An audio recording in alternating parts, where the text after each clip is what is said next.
Memiliki rumah bisa jadi merupakan impian banyak orang, apalagi kalau mimpinya bisa punya rumah yang layak di kota Jakarta. Tapi sayang, mimpi itu semakin sulit dijangkau oleh sebagian besar pekerja kelas menengah ke bawah, terlebih bagi mereka yang masa kerjanya masih di bawah 10 tahun. Bagaimana tidak, harga tanah dan rumah di Jakarta semakin tidak sebanding dengan pendapatan rata-rata pekerja kelas menengah ke bawah di kota yang pada tahun 2024 upah minimum regionalnya ditetapkan sebesar Rp5.067.381. Sudah gajinya pas-pasan, kabarnya banyak potongan juga ya. Belum lagi, lahan di Jakarta juga sudah semakin terbatas, maka tidak heran jika Jakarta menjadi provinsi dengan tingkat kepemilikan rumah sendiri paling rendah se-Indonesia berdasarkan data Badan Pusat Statistik tahun 2022. Persentasenya hanya 56,13%. Memangnya berapa sih harga rumah tapak di lingkungan klaster perumahan wilayah Jakarta? Direktur Eksekutif Jakarta Property Institute Wendy Haryanto punya jawabannya. Rumah tapak udah susah kalau saya ngomong rumah tapak karena udah susah barangnya juga udah hampir nggak ada. Mungkin kita ngomong Jakarta Timur berarti arah Cibubur dan Cakung daerah situ ya.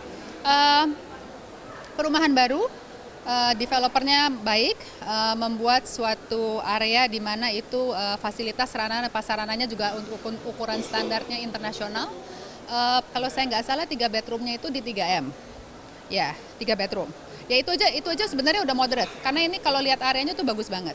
Nah begitu turun sedikit, kalau kamu bicara soal arahnya udah ke Cibubur tuh ada tuh buat 2,1, 1,7 itu ada di sebelah situ. Apakah harga itu cukup terjangkau bagi pekerja kelas menengah ke bawah?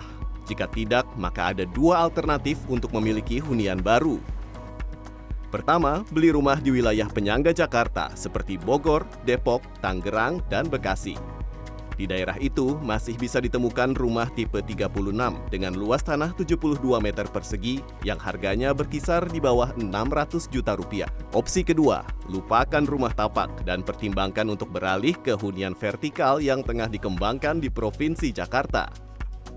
Kalau kita ngebangun ada 2 ya, ada rusunama dan juga untuk rusunaminya itu yang hunian terjangkau milik.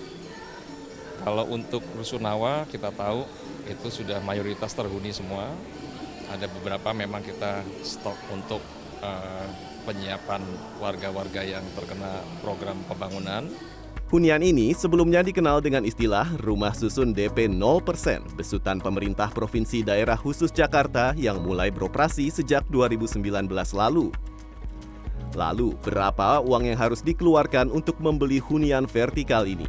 Untuk tipe terkecil itu kisaran 180 jutaan, kemudian yang tertinggi sekitar 350 jutaan. Dan masyarakat bisa mencicil tergantung kemampuannya, jadi ada tenornya, bisa 5 tahun, 15 tahun, atau 20 tahun.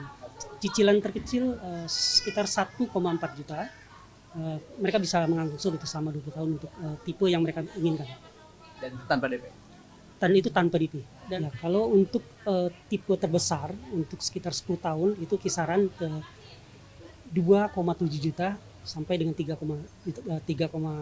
sekian juta karena tergantung juga ukurannya. Karena di tipe-tipe tersebut kita ada yang ukurannya agak lebih luas dengan tipe corner dan sebagainya. Bunganya berapa persen, Pak? Ini 5%. 5% itu sampai batas tenor. Jadi kalau dia 10 tahun ya 10 tahun itu 5%. Jadi tidak ada terjadi fluktuasi atau perubahan. Bagi warga Jakarta yang berminat memiliki hunian vertikal DP 0 ini dapat melakukan pendaftaran melalui aplikasi Sirukim. Dan penghasilan rumah tangga per bulan maksimal 14,8 juta rupiah. Tim Liputan CNN Indonesia, Jakarta.